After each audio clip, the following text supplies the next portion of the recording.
Yan mga idol, magluluto tayo ng laing. Nilagyan ko sa pinapaklang ng saging. Tapos nilagay ko ng bawang, sibuyas at luya. Pinailalim ko na. Yan, at ilagay ko din ang hinimay na tuyo. Pampalasa.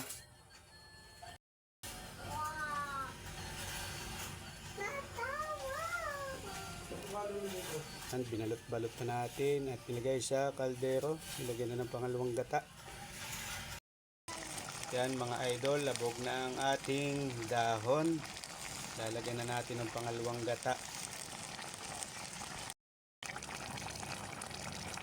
Yan, anong masasabi dyan? Malapit nang maluto.